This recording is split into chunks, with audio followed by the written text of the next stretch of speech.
Baha'i faith. If you get all your needs paid off, your house, your car, whatever you need. Aside from that, if you have anything extra, if you have 10 million extra, 100 million extra, 1 million, or even $100, 19% of those extras, once in a lifetime, would have to be given as a share of God or rights of God. It belongs to God. It's obligation. It's not your choice. If you're not a Baha'i, it's all right. But if you're a Baha'i, this is one of the obligatory matter that you have to give. Anything more than you require, anything, 19% of that would have to go. It's called rights of God, and it has to go. And Baha'ullah says it's very important to do this. He explains it in the Kitab Aqdas. It is really to cleanse your money, cleanse your how much money you know in your life, wealthy ones in the West. How much of it is truly yours? How much of it is correct? Even if you're so honest, but still, it could spill over from somebody's money into you. Only God has to decide if your money is correct or not. So the best way, in order to clean it up, you have to pay your dues to God, just as you pay to your government taxes. But if you have extra, you would have to give. If you have $100 million, 19 million of that would have to go to the rights of God. And the rights of God, as Abdullah says in Will and Testament, is specifically for the institution of guardianship. First it was Shobi Effendi, so the infallible guardian is not here now. But the International Institution of Guardianship by the Elders of God is here. It would have to come to them. And once they are dead, and the universal laws of guardianship is formed by the election of the Baha'is of the world, as I said before, which there are 5 women, the rights of God will have to go to there, if it is the right of God. And any other donations, anything else, essentially belongs to universal laws of justice, what they have to do with it. And donation in the Baha'i faith is very, very specific. It's very different from any other religion that you ever had. It's a privilege. They're not asking you to give it. Or they can advertise about giving, but they can't come to say, hey, Mr. Joe or Mr. Brown, you have to give money. Such a practice is forbidden in the Baha'i faith. And you as a Baha'i can give the money only when you're a Baha'i. If you're not a Baha'i and you like Baha'i faith, you're fond of Baha'i faith and you want to donate, that's not acceptable from you. This cause of God does not run with the money. It would have to come from the Baha'is, those who believe in Baha'ullah. Those who have recognized Baha'ullah as a manifestation of God and understand the faith of God. If not, it's not acceptable. Once upon a time, I received a call, somebody wanted to give me, some 300,000, he said. By the intuition, I immediately knew this is a test, there is no such things. I told him we are not charities. We have no charity company. This International Institution of Guardianship is not a charity, therefore we cannot accept it. I said, well, I want to give and that and that. I told him, no, I need something else. I need something more than money.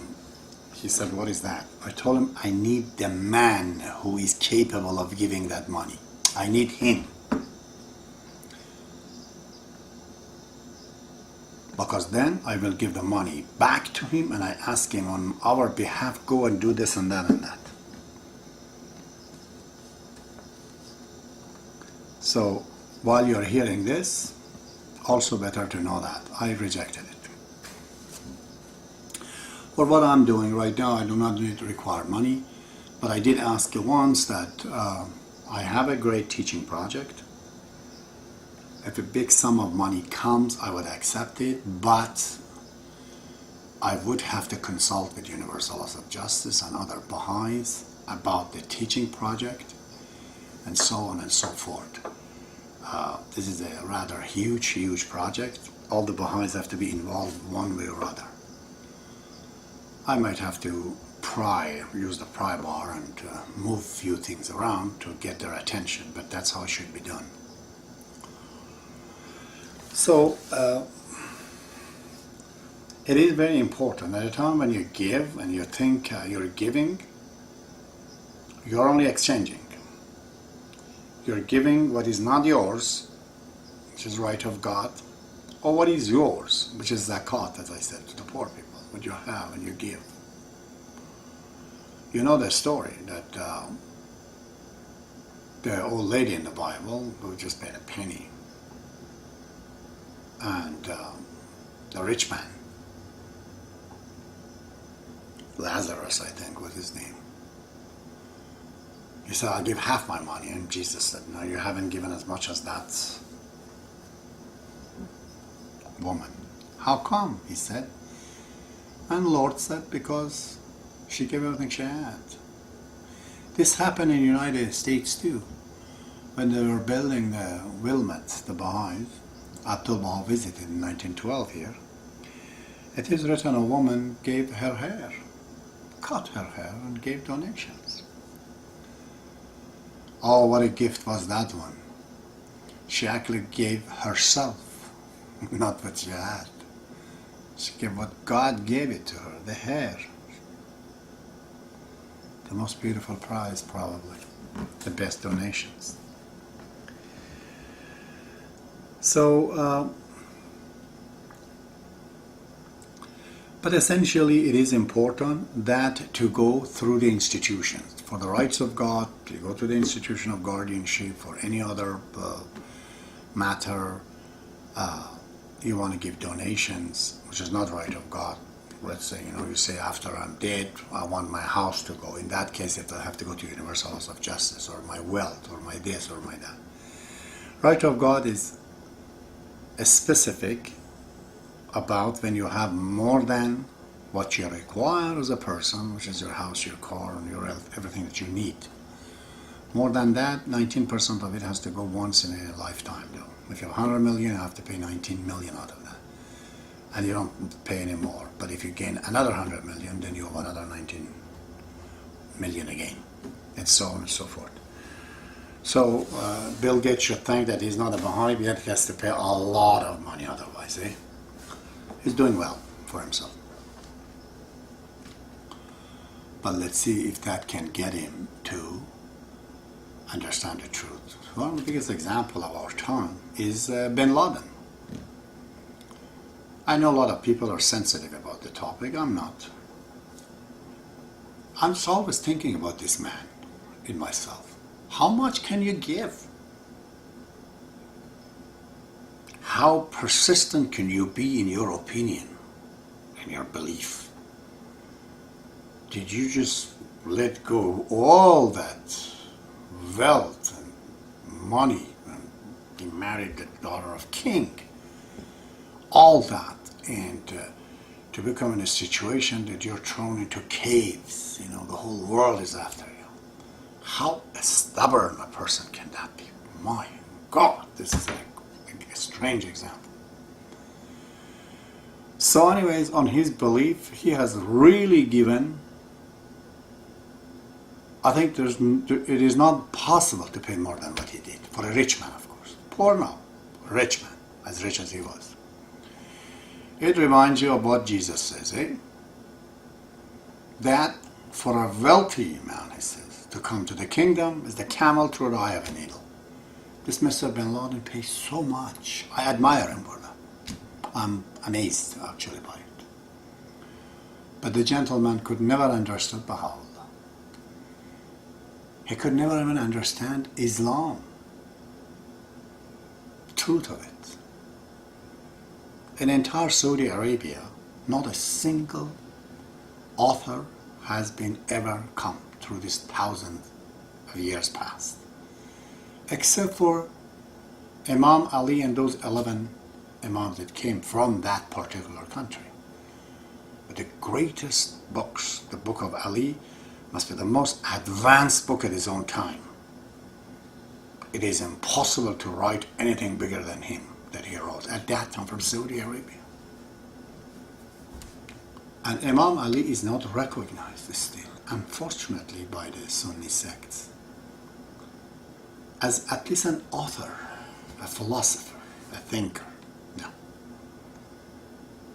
I personally know that it is not. It's everywhere. You know, they kill Shiites. So Iranians, they embrace this imams from Saudi Arabia. They said, no, we will follow them. And as soon as the Iranian did that, Arabs, they say, no, what you touch, we don't touch. Such a basic thing, you know. The people in the West immediately say, why not, you know. But they're still trying to find an answer for it among the Muslims. That why so many Muslims, they do not pay attention, you know, to these imams from Saudi Arabia, from that particular city of Mecca and Medina and those areas. And Bin Laden couldn't understand this simple fact, simple little things after 1,000 years. Much less for him to understand that the Mahdi has come and the religion of Islam is basically over and the new religion has come. Oh my God, you talk to him, immediately kills you, all his followers.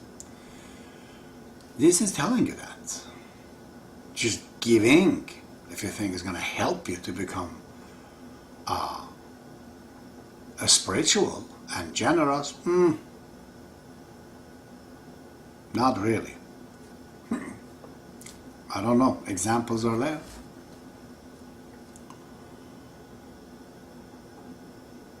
I hope all those who are wealthy and are giving to people, they do give it in a proper way. What is the point of these philanthropists in the world? To give money for AIDS or for so many other things, where the AIDS is just progressing, just keep coming back. Why can't they go to the root cause of the matter?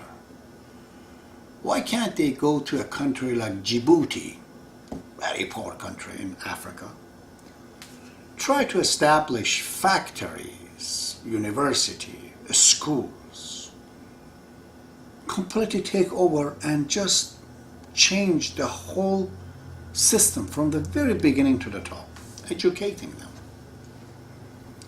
And not just educating them, physical and power of, making money economically. Educate them spiritually, tell them what the world is, and all that. So then we say, okay, in one country for sure the poverty is gone. Why can't Bill Gates do that? Instead of sending, okay, I'm going to sending some money here,